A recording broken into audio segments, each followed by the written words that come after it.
eh, tenía un verdadero ánimo de adquirir dicho inmueble, ¿verdad? Ok, ok. Bien. Gracias entonces a los miembros del equipo por la participación que han tenido. Me gustaría agregar algunos comentarios. Aquí se menciona un litis consorcio pasivo necesario. Quiero explicarles en qué consiste el litis consorcio. Es cuando en un caso, en una demanda, ya sea como demandante o como demandado, hay más de una persona afectada o interesada, digámoslo así, en el resultado de ese proceso. Es decir, el litis consorcio hace relación a una pluralidad, más de uno, ya sea demandantes, en cuyo caso se le conoce como litis consorcio activo, o demandados, en cuyo caso se le conoce como litis consorcio pasivo. A veces es voluntario, a veces es necesario. En el caso del voluntario, podría, eh, ¿cuál es la palabra que se usa? Integrarse el litis consorcio. Podría. En el caso del necesario, no es que podría, sino que debe integrarse. De tal manera que si hay necesidad de integrar el litis consorcio pasivo o activo necesario y no se hace, eso genera la improponibilidad de la demanda. Es decir, no es proponible una demanda cuando hay necesidad de integrar un litis consorcio y no se hace. Y eso es importante. Eso es importante. Pero por otro lado, tenemos la posibilidad de que en la demanda se pretenda integrar un litis consorcio, pero que no sea procedente. Es decir, que haya una equivocación en el abogado que preparó la demanda, porque según él había que integrar un litis consorcio, pero en realidad no era, como quien dice, ni necesario ni facultativo. Simple y sencillamente se está queriendo meter a un proceso a alguien que, como dice el refrán, no tiene vela en ese entierro. No tiene por qué ser traído al proceso. Ahora, es importante entonces conocer cuándo sí y cuándo no hay que integrar. ¿Y por qué lo digo? Porque este caso, como yo les dije antes, yo estos casos los he tomado de resoluciones ya pronunciadas. Entonces, cuando ustedes lean la resolución correspondiente a este caso, se van a dar cuenta de que la Cámara se pronuncia con respecto al litis consorcio. Es decir, se pronuncia en cuanto a si era necesario eh, introducir al debate, al pleito, al litigio, a la caja de crédito metropolitana. Porque la Cámara razonó que en ningún momento se vinculó a este señor Ricardo Rey, SR, con la caja. Es decir, él en ningún momento llegó diciendo que representaba a la caja, ni se acreditó que fuera representante de la caja. Entonces la Cámara como que no vio ese vínculo, no vio esa relación. Pero más interesante es el análisis que hace la Cámara, en este caso concreto, con relación a la calidad que tenía el demandante, la calidad que tenía en relación con los inmuebles. Y es que fíjense que las acciones posesorias en principio se conceden al que es poseedor. De allí su nombre, acciones posesorias. es decir, aquellas que se le conceden al poseedor. Por eso, es de la mayor importancia, y por favor tomen nota por escrito. Usted tiene que aprender qué vamos a entender por poseedor. ¿Cuál es la diferencia, si la hay, entre el poseedor y el dueño o propietario? También tiene que recordar cuáles son los distintos derechos reales que se pueden tener. Es decir, cuál es ese listado o esa enumeración de los derechos que se pueden tener sobre las cosas para convertirlas, por supuesto, en bienes. Porque los bienes son aquellas cosas sobre las cuales se tienen derechos.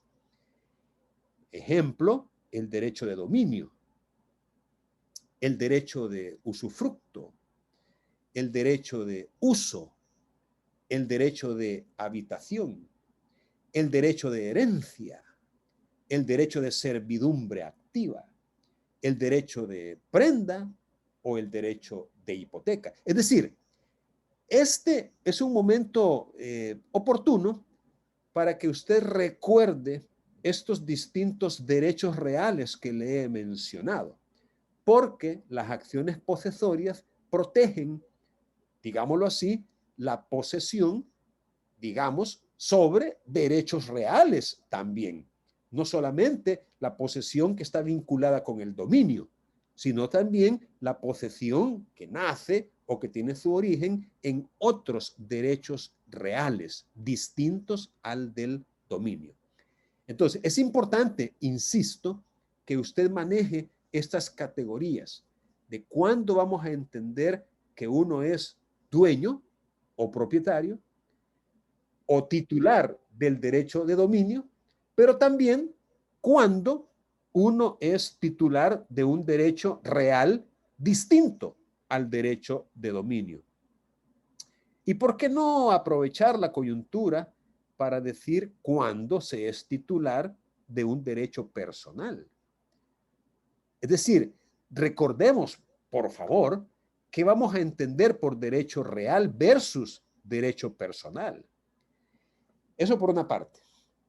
Y por otra parte, es importante también reconocer o traer a cuenta que con respecto a un objeto, a una cosa cualquiera, uno puede tener varias calidades o varios vínculos que lo relacionan con esa cosa, con ese objeto, con ese bien. Pues uno de ellos podría ser el ser dueño, el ser propietario de ese bien. En esos casos, muchas veces el ser dueño coincide con ser poseedor. Digamos, en la mayoría de las ocasiones coincide. Uno es dueño y también poseedor.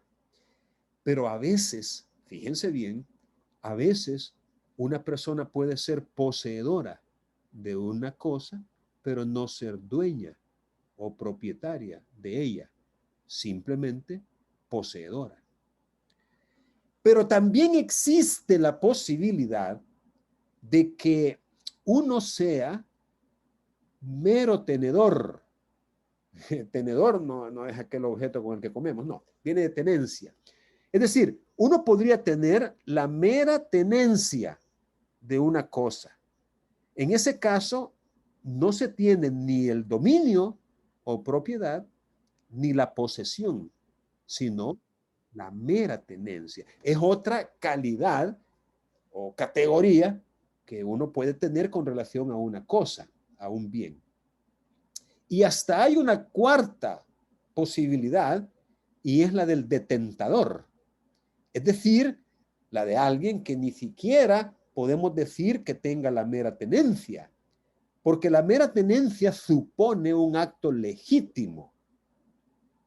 El detentador es aquel que ha entrado en el poder material de un objeto, pero no por una circunstancia legítima, sino lo opuesto. Ejemplo, el que ha hurtado. o robado, que es peor, un objeto. Lo tiene en sus manos, lo tiene en su poder, pero no podemos decir que sea dueño, ni poseedor, ni mero tenedor, sino un detentador, es decir, alguien que de manera ilegítima ha entrado en el poder material de una cosa.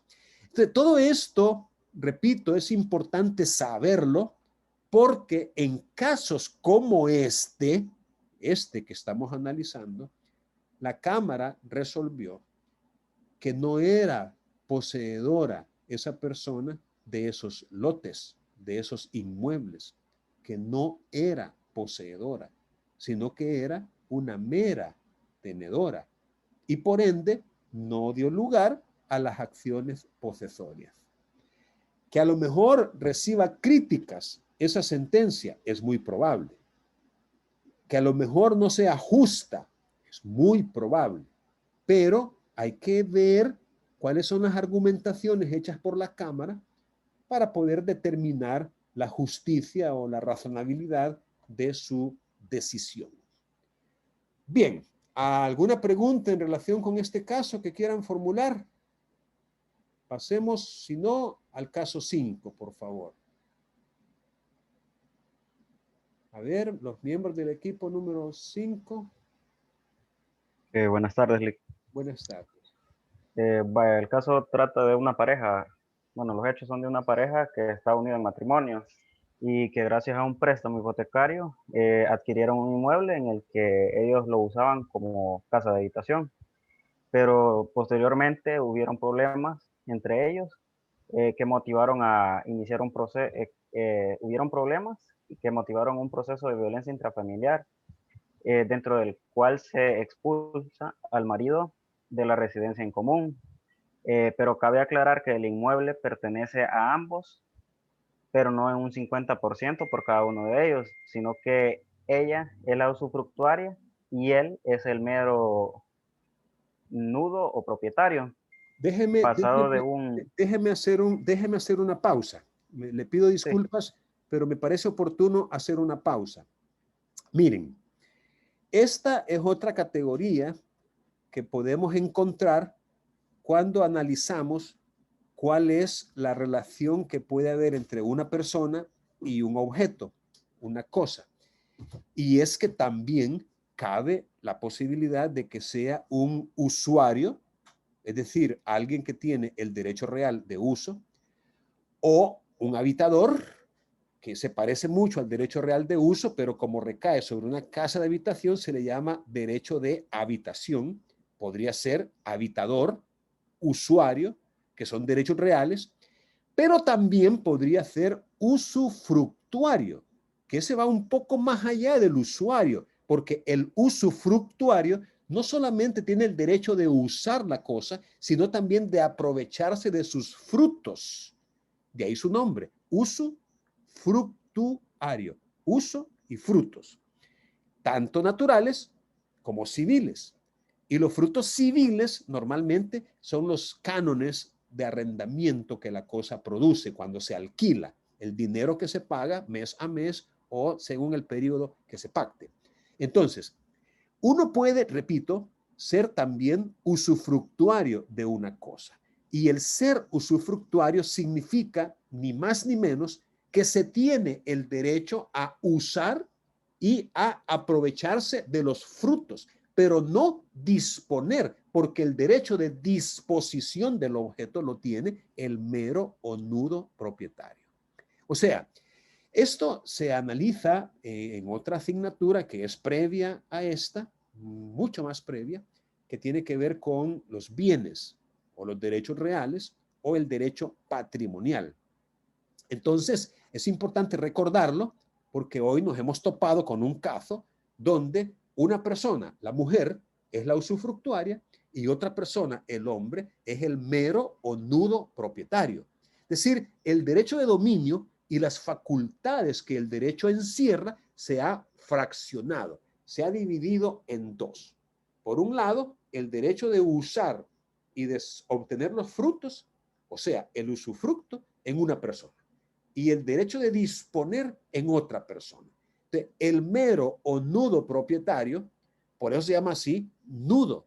Es decir, viene de desnudo, desnudo. O sea, el propietario le han quitado, lo han desnudado, porque solamente tiene como el muy esqueleto, ¿no? Pero no tiene ni siquiera la ropa. Desnudo o nudo propietario, solamente tiene el derecho de disposición, pero el usufructo es eventual, es temporal, no está diseñado para durar para siempre. A menos, bueno, sí, a veces es vitalicio, mientras viva el usufructuario, pero al morir, el usufructo se consolida con la mera o nuda propiedad. Como que dice, ya vuelve al dueño, el usufructo. Pero mientras el usufructo subsista, el desnudo propietario no puede ni usar ni obtener los frutos de la cosa. Esta explicación es importante para comprender lo que sigue del caso y por eso quise hacer la pausa. Ahora continúe, por favor.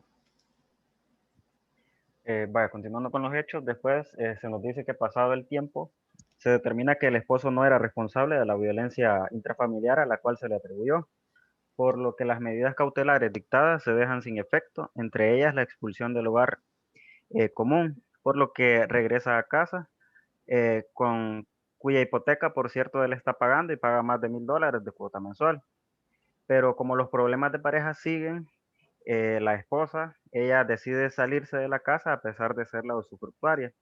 Y aquí es donde viene la pregunta que dice, ella le consulta a usted como abogado, pues considera que ha perdido la posición del derecho real de usufructo, por lo cual se dispone a redactar una demanda correspondiente. Y uno de mis compañeros va a hablarnos sobre el derecho aplicable de este caso.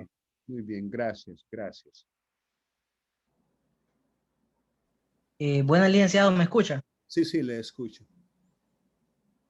Bueno, prosiguiendo con la pregunta del derecho aplicable, en este caso se sabe que la señora es la usufructuaria, pero como dice el compañero, ella decide salirse de la casa. Y aunque al señor se le confirmó, se le aclaró que él no era el responsable de la violencia intrafamiliar, ella siente que se le está violentando el derecho como que tiene como usufructuaria. Por lo tanto, y como lo explica, por ejemplo, el artículo 774 del Código Civil dice que el usufructo puede constituirse puramente bajo condición suspensiva o resolutoria desde cierto día por tiempo determinado. En este caso, en el contrato me imagino que se estableció por un tiempo fijo, por lo tanto, a ella al salirse de la casa, me imagino porque ella siente que su vida peligra, se le está violentando ese derecho y lo que ella está pidiendo es que se le restablezca ese derecho del que ella tiene, que ella posee. El 775 del Código Civil también dice que se puede constituir un usufructo a favor de dos o más personas que lo tengan simultáneamente por igual o según las cuotas determinadas por el constituyente y podrán en este caso los usufructuarios dividir entre sí el usufructo de cualquier modo que de común acuerdo les pareciere. Me imagino que esto está establecido en el contrato, así que el derecho que ella pide que se le restablezca es el derecho de usufructo que ella siente que se le está violentando. Mi compañero seguirá explicando lo demás. Muy bien, muchas gracias. Buenas tardes, Lix. ¿Se Buenas. escucha? Sí, sí, le oímos. Sí. Bien, como manera de prueba, en este caso, consideramos la hipoteca, en el cual podemos mencionar el préstamo hipotecario y el contrato de usufructo, en el cual el mero propietario, en este caso, es el hombre, y ella es la usufructuaria, en el cual podemos determinar podemos determinar la fecha determinada en el cual se ejerce el pago de dicho contrato, en el cual es de $1,000 mensuales. De esta manera es que se puede, se puede implementar como manera de prueba en dicho caso. Gracias. Ok, muchas gracias. Bien, algunos comentarios adicionales que voy a formular serían los siguientes. ¿A quién le dan ustedes la razón en este caso concreto? Tenemos dos puntos de vista opuestos, contradictorios, el del marido y el de la mujer. El marido, pues podría argumentar Mire, yo estoy pagando la propiedad prácticamente y pago mucho dinero, más de $1000. Ella no está pagando nada, soy yo el que lo estoy haciendo. Primer punto. Segundo punto, yo no he ejercido ningún tipo de violencia. Yo no la he echado. Yo no la he sacado de la propiedad. Es ella la que se salió por su propia voluntad, por su gusto. Yo no he movido un dedo.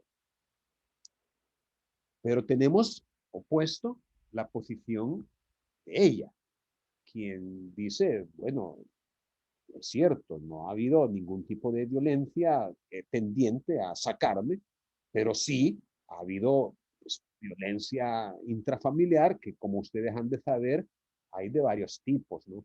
Hay violencia psicológica, hay violencia física, hay violencia patrimonial y hasta violencia sexual. Es decir, la violencia intrafamiliar, pues obviamente es algo muy, muy, muy terrible, ¿no? ¿Quién va a querer estar, digamos, sin protección en el hogar que se supone que es el lugar donde uno es protegido, ¿no? Entonces, pero en todo caso, yo soy la usufructuaria y por ende soy yo quien tiene el derecho de usar y de obtener los frutos de la cosa. Entonces, mi pregunta en base a esas dos posturas para ustedes sería, ¿quién consideran que tiene la razón? ¿Alguna opinión?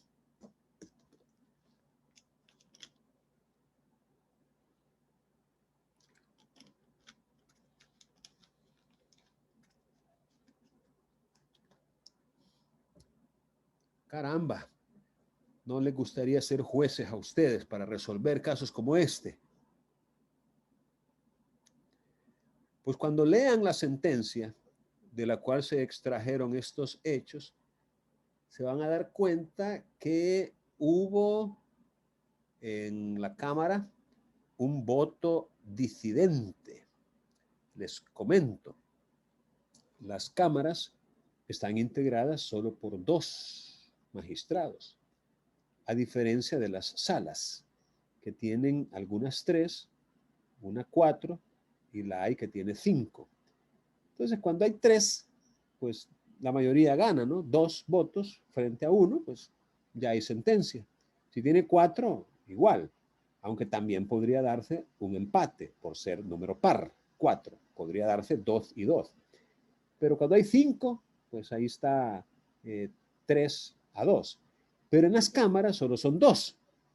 Entonces, a veces, no es muy común, pero de repente, un magistrado piensa de una manera y el otro magistrado piensa de otra manera y no se ponen de acuerdo. Entonces no puede haber sentencia porque un voto dice que sí y el otro dice que no. Es decir, uno condena, el otro absuelve. Es decir, no hay acuerdo.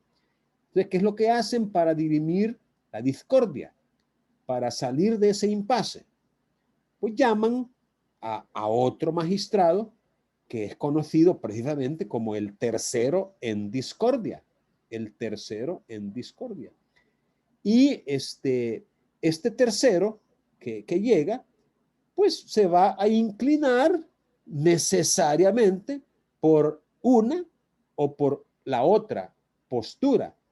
No es que va a salir con una tercera, no, él tendría que adherirse a la opinión de uno o del otro.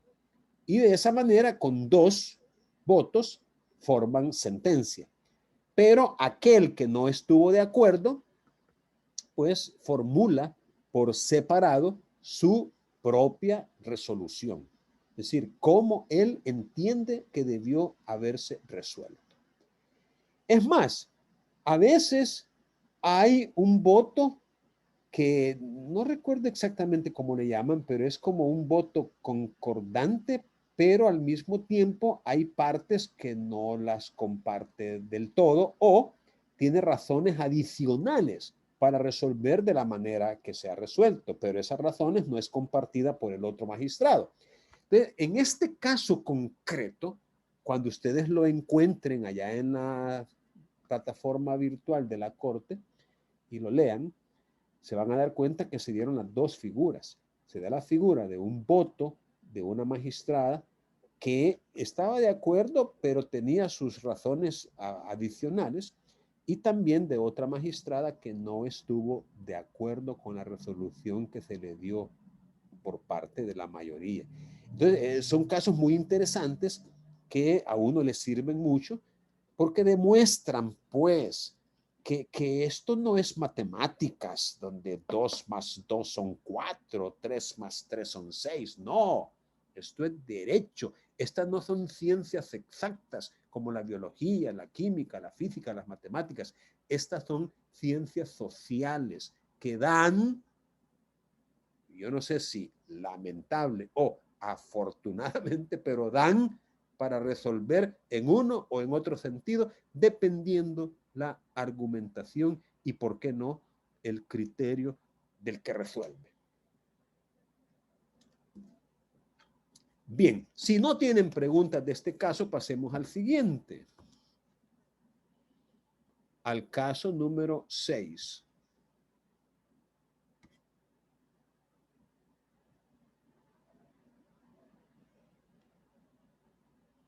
A ver, los integrantes del equipo 6, por favor.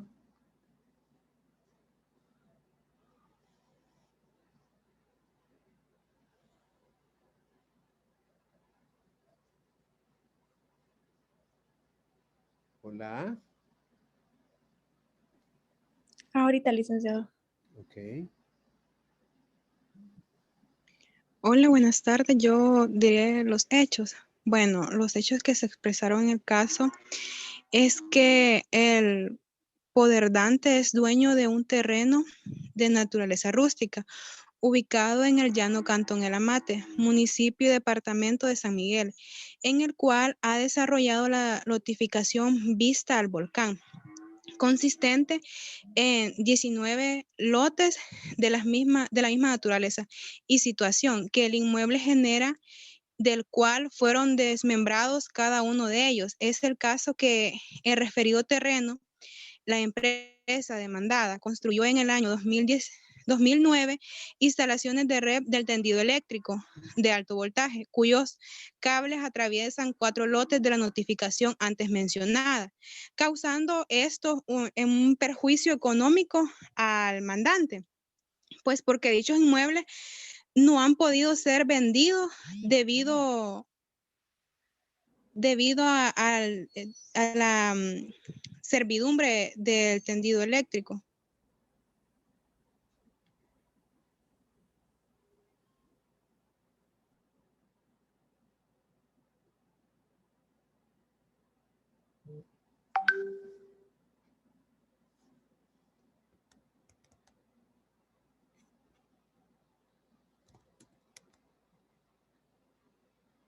¿Qué pasó allí? Dejamos de escucharle.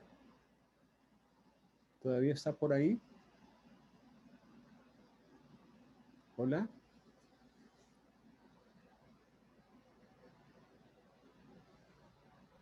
Hola. Hola, sí, continúe. Hola, la compañera al parecer tuvo problemas de conexión. Ok.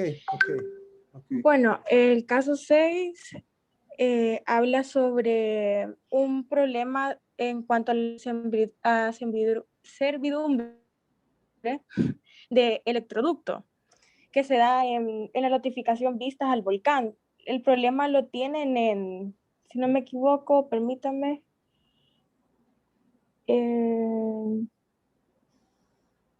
causa perjuicio económico en 4 lotes, si no me equivoco. Sí, 4. Entonces, los hechos de esto sería que la persona que pone la denuncia, el licenciado ML, en calidad expresa que su demandado en la ubicación que ahí menciona el Llano, Cantón El Amate, municipio y departamento de San Miguel, en el cual ha desarrollado la notificación vista al volcán, consistente en 19 lotes de la misma naturaleza, ¿verdad? El otro hecho sería que hay una empresa a la cual se demanda, construyó en el año 2009 instalaciones de red de tendido eléctrico de alto voltaje, cuyos cables atraviesan 4 lotes de la lotificación antes mencionada. Esto causa que el perjuicio económico del mandante, puesto que en dicho inmueble no se ha podido vender ninguno de estos lotes debido a la servidumbre de electroducto. De ahí el otro hecho es de que en la obra ejecutada por la sociedad demandada no fue consentida en ningún momento por el demandante. Luego, en las pruebas que se tendrían que presentar, se tendría que pedir un perito para que fuera a ver los 4 lotes que están siendo perjudicados. La escritura pública, el valor del inmueble y la suma del mantenimiento que se le da a este inmueble antes mencionado, a los cables que pasan por este inmueble, ¿verdad? En el caso, pues, creo que sería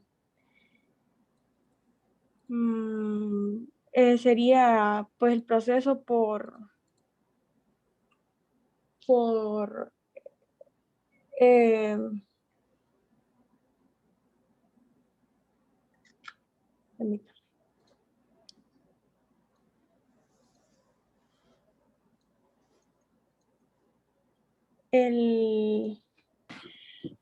bueno, lo que se buscaría solucionar es lo de el tendido eléctrico, ¿verdad? Que daña las propiedades, sería por medio de la ley de servidumbre de electroducto. Creo que solo eso sería. Muy bien, muy bien. ¿La otra integrante del equipo o solamente habían 2? ¿Alguien más va a No, participar? somos 3, pero la otra integrante no sé si ya arregló los problemas con la conexión. Ok. Sí, lo que no quiero es quitar oportunidad a alguien de participar, porque también me gustaría hacer un par de comentarios. Bien.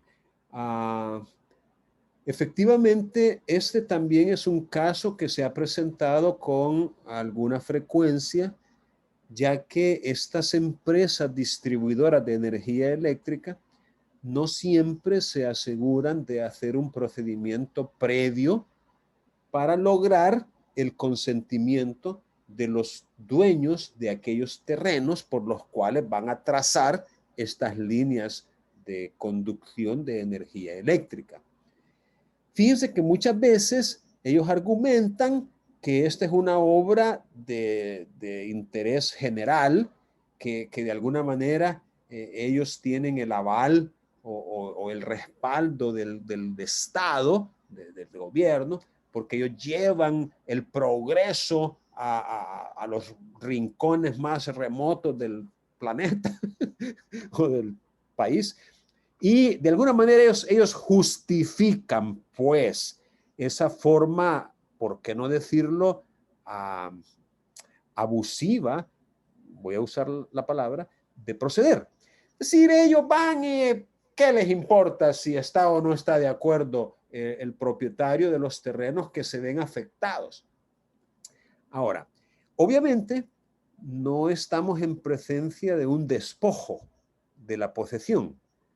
Es decir, no es que llegaron, así como en otros casos que se han visto, donde con machetes o con armas o con violencia llegan y sacan o expulsan a las personas, despojándoles de la posesión. No, en este caso no estamos en presencia de un despojo, sino más bien de una perturbación de la posesión. Es decir, no es lo mismo tener un terreno libre de la influencia de estas líneas de tendido eléctrico de alta tensión, que por qué no decirlo, implican hasta riesgos verdaderos a la salud o a la integridad física de las personas.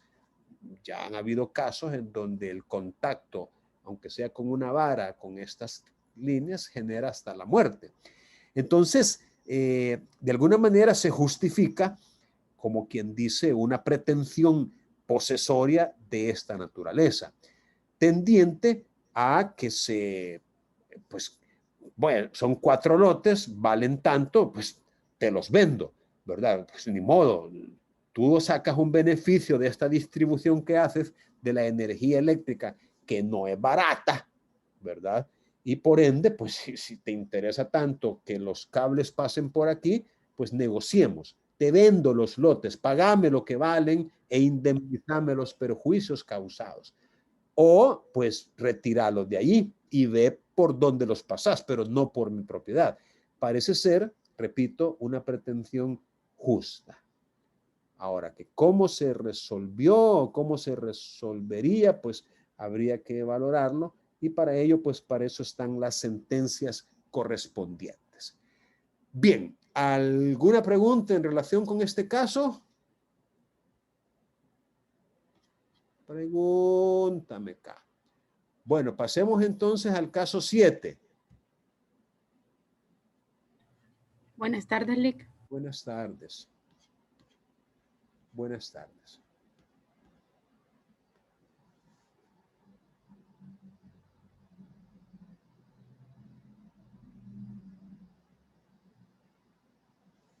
Sí, Leo el caso. sí, bueno, sí, nárrenos. No necesariamente leerlo, ¿verdad? Pero así como lo han hecho sus compañeros, sí, va a ir relatando los hechos. Bueno, el caso se trata que un mandante compró el día 16 de julio de 2013 a la madre de la mandante, Isabel P. Viuda de G, la propiedad y posesión sobre 2 porciones de un terreno sobre un inmueble rústico que materialmente forma un solo cuerpo. El primero de ellos en una área de 4.629.75 metros cuadrados y el segundo de 3.499 metros cuadrados. Metros cuadrados, 55 centímetros cuadrados. Ambos derechos dentro del inmueble general identificado como Hacienda Yaguaytique y como parte de la 60ª parte de dicha hacienda, ubicada en la jurisdicción de San Miguel, que en dicha hacienda es un total de 2.968 hectáreas, 2.110 metros cuadrados. Las medidas y los linderos se encuentran especificadas en la copia certificada de la escritura a favor de la mandante, previamente relacionada, en virtud de los derechos proindivisios sobre el inmueble que mi mandante adquirió. La vendedora le entregó materialmente las 2 porciones de terreno que en un solo cuerpo se encuentran estipulados y se describe en la escritura pública que en ese momento presentaban en la demanda. La escritura no se encuentra inscrita en el Consejo Nacional de Bienes y Raíces, no sé cómo especificarlo. Centro Nacional de Registros. Centro Nacional de Registro no inscribe este tipo de transferencias por ser derechos proindivisios de copropietario. Déjeme hacer una pausa para Sí, dar una pequeña explicación adicional. Sí, claro. Vaya. Miren, en El Salvador y probablemente en otros países también, pero en El Salvador y más concretamente en la zona oriental, existen todavía muchísimas propiedades que no están a cuerpo cierto. Tomen nota, por favor, de algunas frases que suelo decir y que tienen un significado técnico, jurídico, y que debe entenderse pues como tal. A cuerpo cierto es cuando usted tiene una propiedad perfectamente delimitada. Es decir, que en su descripción aparece cuál es el área, cuál es la situación o la ubicación territorial, cuáles son las medidas en sus diferentes rumbos o linderos y cuáles son sus colindantes. Es decir, cuerpo cierto es un terreno que está individualizado y que se sabe desde dónde y hasta a dónde llega, porque se describe en una manera clara y precisa. Pero también existen propiedades que la gente las tiene no a cuerpo cierto, sino como derechos pro indivisos. Repito, derechos pro indivisos. Y muchas veces la gente les llama a estas propiedades, le llama indivisas. Indivisas. Les explico. Miren, esto es como que ustedes, 3 de ustedes, se reúnan y digan, mira, tengo hambre. ¿Qué les parece si compramos una pizza? Y vienen y entre los 3 reúnen los $5 que vale una pizza de esa Little Caesar, la más barata, 5 pesos. ¿Verdad? Reúnen los $5 y compran entre los 3 la pizza y la ponen sobre una mesa.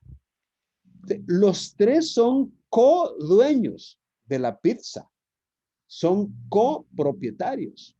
Y lo que tienen en la pizza, en toda ella, es un derecho pro indiviso. Es un derecho que recae para cada uno sobre toda la pizza. Su derecho recae sobre la totalidad de la pizza, no sobre una porción específica de ella, sino sobre la totalidad. Para que usted sea dueño, abro comillas, a cuerpo cierto, tendría que hacerse la partición. Y después de la partición, cuando ya le meten un cuchillo, o bueno, a veces ya la pizza ya viene rodajeada, pero digamos que viniera sin rodajear, entonces hay que meterle un cuchillo y sacar dependiendo, fíjense, dependiendo, porque no necesariamente van a sacar 3 porciones iguales, las 3 porciones, porque podría ser que uno de ustedes es el más comelón y ese puso $2.50 y los otros 2 pusieron 1.25 cada uno. Entonces, ¿cómo creen ustedes que habría que partir esta pizza? Pues primero saquemos la mitad, que es la tuya, y la otra mitad hagamos 2 mitades, una para cada uno. Es la repartición justa. Pero ¿a qué quiero llegar? Que lo que se dice de la pizza se aplica también a los terrenos. Mucha gente ha adquirido terrenos en forma proindivisa. Es decir, esa propiedad, así como la pizza, no ha tenido solo un dueño, sino que ha tenido 3, 5, 15, 20, 60, 140. Es decir, esa posibilidad existe especialmente en terrenos que son muy grandes, como las extensas haciendas de antaño. Ese es el caso de la hacienda Cuco. ¿Cómo se le llama? Cuco, el Cuco. Cuco, el Cuco, la hacienda del Cuco. Era una hacienda allá en Chirilagua, precisamente donde están las playas del Cuco, y todos los terrenos han sido proindivisos. La hacienda Chirilagua, la hacienda Chilanguera, la hacienda Yaguatique, la hacienda Llano del Muerto, la hacienda Santiago, un montón de haciendas aquí en Oriente que han tenido esa peculiaridad de que son proindivisas, es decir, tienen un montón de propietarios. Ese, repito, es el caso de esta hacienda Yaguatique. Si usted ve las escrituras de estas personas, va a leer en ellas que tienen, como se dice aquí, la sexagésima parte. Y eso que es parte de la sexagésima. O sea, vaya usted a saber qué quisieron significar con sexagésima. Se me ocurre a mí que es 1/60. No es 1/6, porque 1/6 es sexta parte. En este caso es 1/60. Y eso que es una parte de la sexagésima. Miren, los derechos proindivisos han dado tantos problemas a los abogados porque tiene mucho que ver en su resolución las matemáticas. Y no sé si es el caso de ustedes, pero si es el caso de la mayoría de abogados, han estudiado, y digo han porque no es mi caso, han estudiado derecho huyéndole a las matemáticas, huyéndole a las matemáticas. Y eso de derechos proindivisos y eso de números fraccionarios y que la sexta, la octava, la sexagésima, no lo entienden ni aunque se los explique el mejor profesor del mundo. No lo entienden, no lo alcanzan a entender. ¿Qué hizo el registro? El CNR en cierto momento de su historia. Pues sacó un decreto 1076, si mal no recuerdo, mal hecho, por cierto, casi imposible de ser aplicado, y al mismo tiempo dijo, no se van a recibir en el registro, ni siquiera recibir, mucho menos inscribir derechos proindivisos. Esa fue la solución que se le ocurrió a la dirección ejecutiva del CNR, quitarle el problema a sus pobres registradores, muchos de ellos, de los que ya les cuento, que estudiaron leyes huyéndole a los números y que no sabían cómo resolver y todavía tienen ese problema. Y que la computadora, que derechos, que no me cuadra, que no me da, que nombre, que este es un problema. Es un problema serio. Para resolverlo, hoy hay un decreto un poco más fácil de aplicar que busca eliminar los derechos proindivisos acreditando precisamente la posesión sobre una porción determinada, citando a los colindantes solamente y no a la totalidad de copropietarios como antes, lo cual era imposible, y de esa manera se van resolviendo estas situaciones de proindivisión para convertir estas parcelas en cuerpos ciertos. Pero mientras tanto, lo que se hace es que se le da escritura, digamos, a la persona, así proindivisa, que la novena parte de la octava parte de la tercera parte de una sexagésima parte y un solo relajo que es imposible casi de comprender, pero por el derecho que se le ha transferido, se le acota, así se le llama, acota, acotamiento, acotar. Se le da pues una porción determinada. Y esa porción se menciona en el instrumento, pero ese acotamiento no produce efectos registrales, no puede producirlos, solamente los produce entre las partes. Así que este es más o menos el caso que se está planteando. Es el caso de una transferencia en donde se transfirieron derechos proindivisos, pero se entregaron dos porciones delimitadas o acotadas entre las partes. Una de 40 y pico de mil, 44,000, que podría ser error también, veo que es demasiado, 44,000, y la otra de 3,400. Pero más o menos por ahí anda la cosa. Bien, puede continuar si desea. Está bien.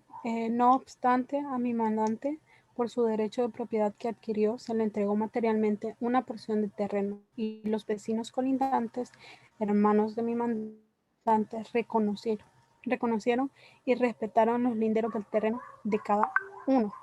Es en el caso que la madre de mi mandante también vendió la misma fecha al hermano de mi mandante, señor José Jover G.P., un derecho proindiviso sobre el mismo inmueble general equivalente al 24.499.55 metros cuadrados y colindante con el área de terreno entregada a mi mandante por el rumbo norte. O sea que mi mandante colinda por rumbo sur del terreno entregado con el señor José Jover G.P., que los terrenos colindantes están divididos por una calle de entrada al inmueble, el cual es parte de lo que mi mandante compró a la vendedora que era su madre. Por dicha calle de acceso al terreno de mi mandante es donde se entra al terreno y es la única entrada a su terreno.